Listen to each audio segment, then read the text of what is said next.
Voilà, je voudrais dire quelques mots maintenant de la question de la synchronie polysensorielle.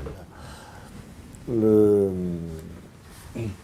Aujourd'hui, en France, mais enfin, c'est pas seulement en France, dans le monde entier, il y a des débats parfois extrêmement violents, extrêmement polémiques autour de la question de l'autisme.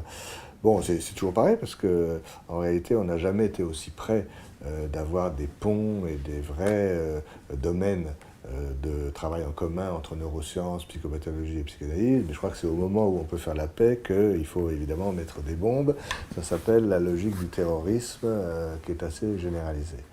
Voilà, ceci étant, vraiment, il y a en ce moment des possibilités de lien entre, à propos de l'autisme, entre les neurosciences et la psychopathologie, et ce qui nous amène au concept de synchronie polysensorielle. Alors, en deux mots, l'autisme, il y a une définition quand même qui pourrait satisfaire tout le monde, c'est de dire que l'autisme, c'est l'échec le plus flagrant, l'échec majeur pour l'accès à l'intersubjectivité.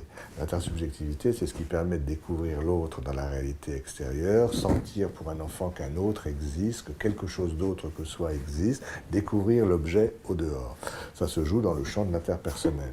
Le pendant intrapsychique de cette intersubjectivité, c'est la subjectivation, qui intéresse davantage les psychanalystes évidemment, bien que le terme de subjectivation ne soit pas non plus un terme psychanalytique au sens strict, mais c'est le versant intrapsychique de l'intersubjectivité. Pour passer de l'intersubjectivité à la subjectivation, il faut intérioriser, inscrire intrapsychiquement tout ce qui se passe d'abord dans les interactions externes entre le bébé et l'adulte.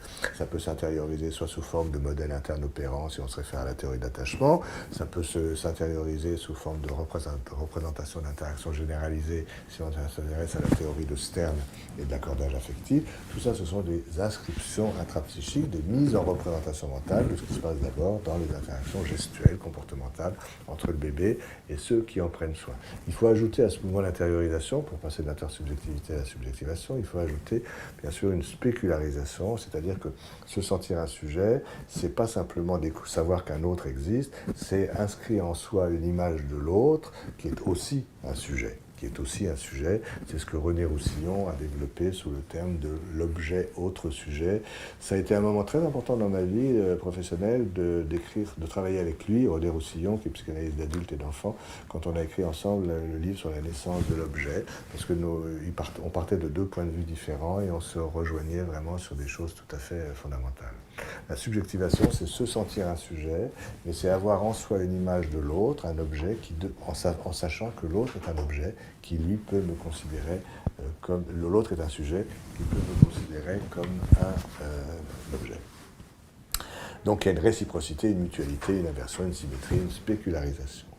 Voilà, alors ce que je voulais dire, c'est qu'aujourd'hui, on en sait quand même un petit peu plus sur qu'est-ce qui permet à l'enfant d'aller vers l'intersubjectivité.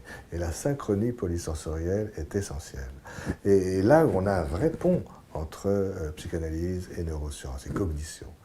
À propos de l'ATT, il y a déjà assez longtemps, dans les années 90, quelqu'un comme Donald Melzer avait dit « Mais l'ATT, pour un bébé, quand tout va bien, c'est un moment, disait-il, d'attraction consensuelle maximum, de rassemblement ». Il a dit consensuel parce qu'il était post-clanien, mais on pourrait dire consensoriel maximum. Au moment de la tétée, c'est un moment très investi par les deux partenaires, bien sûr, mais le bébé, grâce à ses capacités d'attention, est capable là de rassembler tous les flux sensoriels qui viennent de la mère. Le goût du lait, l'odeur du lait, la voix de la mère, ses mimiques faciales, le rythme du portage. Il est capable de prendre ensemble tous ces flux sensoriels qui viennent de l'autre, qui viennent d'elle. C'est coûteux, c'est dépensier, ça ne peut pas durer très longtemps, mais le temps de la tétée, il fait ce travail de rassemblement. Il est d'ailleurs fatigué à la fin, les bébés s'endorment souvent à la fin de la tétée, et Melzer a appelé ça le mantèlement. Et comme ça ne peut pas durer très longtemps, à la fin de la tétée, il va passer dans le démantèlement, il va pour ne pas être submergé par trop de sensations à la fois, il va repasser dans une perception de la réalité externe en clivant les différents canaux sensoriels les uns des autres, et puis de tétée en tétée, de moment interactif fort en moment interactif fort, parce qu'il n'y a pas que la tétée évidemment dans la vie des bébés, il va travailler cette question du mantèlement, démantèlement, mantèlement, démantèlement. Bon. Or, à la même époque, à peu près, dans les années 90-95, les cognitivistes, cette fois-ci, qui travaillent davantage avec les objets concrets et matériels qu'avec les objets humains, enfin peu importe, C'est intéressant à mettre en perspective. Les cognitivistes, et notamment en France, quelqu'un comme Arlette Stréry, nous ont appris, qui a écrit un livre, des ouvrages très intéressants, notamment un qui s'appelle Toucher, voir, nous ont appris que pour pouvoir ressentir qu'un objet, même un objet matériel, mais pour pouvoir ressentir qu'un objet est extérieur à soi, il faut justement pouvoir le percevoir par plusieurs canaux sensoriels simultanément. Si on pouvait, je ne suis pas sûr que ce soit possible d'ailleurs, mais si on pouvait percevoir un objet par un seul canal sensoriel à la fois, c'est très difficile, très très difficile de le ressentir comme extérieur à soi, de le vivre en extériorité, comme on dit. Ce qui est bien le problème de l'intersubjectivité, puisqu'il s'agit de ressentir l'autre comme extérieur à soi-même, le mot d'existence. Un objet existe pour nous quand on le ressent comme se situant à l'extérieur de nous-mêmes. Si on touche quelque chose, qu'on ferme les yeux et qu'on ne bouge plus, au bout d'un moment, franchement, quelque chose dans notre perception s'estompe de la sensation différenciée de la peau, de la table, dans mon exemple, et puis encore plus la perception de l'écart entre la peau et l'objet, ce sur quoi Deleuze avait d'ailleurs écrit des choses tout à fait formidables. Voilà, puis dès qu'on rouvre les yeux, alors évidemment, on le savait aussi, nous, quand on a les yeux fermés, parce qu'on n'est plus des bébés et qu'on n'est pas en principe trop autistes, on le savait aussi, mais quand même, dès qu'on ouvre les yeux, qu'on rajoute du visuel au tactile, c'est une évidence absolue que l'objet, la table, ne fait pas partie de moi. Qu'il y a une limite, qu'il n'y a pas une continuité absolue entre moi, le sujet, et l'objet. Voilà, alors il faut pour ça 2 canaux sensoriels, ou 3, ou 4, ou 5, ou 6, mais pas un seul. Pas un seul. Ce qui donne d'ailleurs beaucoup de... ce qui permet de penser de manière plus intéressante les stéréotypies monosensorielles des enfants autistes. Certains enfants autistes, quand ils sortent de la bulle autistique, commencent à découvrir un petit peu le monde environnant et les objets qui en font partie, ils peuvent être un peu intrigués, angoissés, je ne sais pas si c'est le mot, mais enfin troublés, préoccupés, questionnés par ces objets qu'ils découvrent. Et au moment même où ils les découvrent, ce qui est un progrès évidemment formidable, quelque chose les fait se replier et ils vont se replier sur une perception monosensorielle de l'objet. Ils vont par exemple se précipiter œil à œil sur le thérapeute qu'ils sont en train de découvrir. Ils vont se lancer dans des stéréotypies de tapotage pour faire prévaloir le tact, de flairage pour faire prévaloir l'odorat, des petites stéréotypies auprès des oreilles pour faire prévaloir l'auditif, ou des accrochages visuels dans les lumières, les reflets, le regard.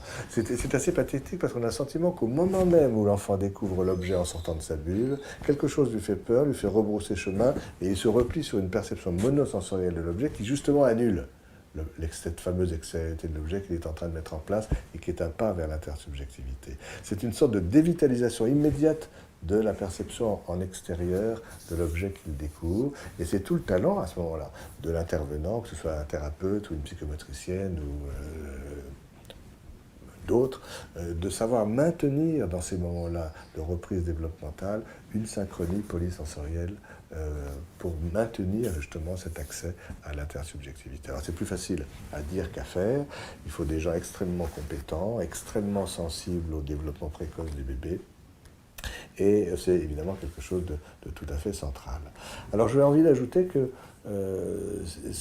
tous les travaux actuels qui tournent autour de la question de la synchronie polysensorielle nous permettent aussi de mieux comprendre pourquoi dans toutes les cultures, on l'a vu en particulier dans notre programme PIL de recherche à Necker, le programme international sur le langage de l'enfant, on a vu que dans toutes les cultures, en Afrique noire, en Amérique du Sud, en Extrême-Orient, partout, il existe des analogues de cette comptine bien connue en France, ainsi font les petites marionnettes. Parce que quand on chante ça à un enfant, et même si on le chante faux, bien entendu, automatiquement, ça fait partie de nos programmes d'interaction probablement, automatiquement on s'approche de l'enfant, on cherche inconsciemment les 30 à 40 cm entre les deux visages, qui est la distance entre le visage du bébé et le visage de la mère pendant l'allaitement. C'est sans doute la distance à laquelle le bébé accommode visuellement le mieux sur le visage de l'autre. Et puis on va mettre, même si on chante faux, je le redis, on va mettre en synchronie, le rythme de la voix, le rythme des mains, le rythme de nos expressions faciales. Et je saute là du folklore au high-tech. En faisant ça, sans s'en rendre compte, on lui fait une gymnastique de son lobe temporal supérieur. ce fameux lobe temporal supérieur qui est aujourd'hui un petit peu en vedette dans les problèmes de l'autisme, puisque depuis une dizaine d'années, on sait que le lobe temporal supérieur des enfants autistes ne fonctionne pas très bien, parce que c'est dans le lobe temporal supérieur qu'il y a des petites zones qui permettent d'analyser la qualité de la voix humaine, savoir si ce qu'on entend est d'origine humaine ou d'origine matérielle.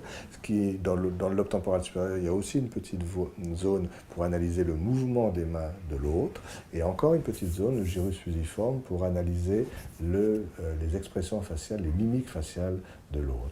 Donc le lobe temporal supérieur, quand on chante ça à un enfant, travaille, associe le mouvement des mains, le rythme de la voix, les mimiques faciales, et favorise, et cette perception plurisensorielle, polysensorielle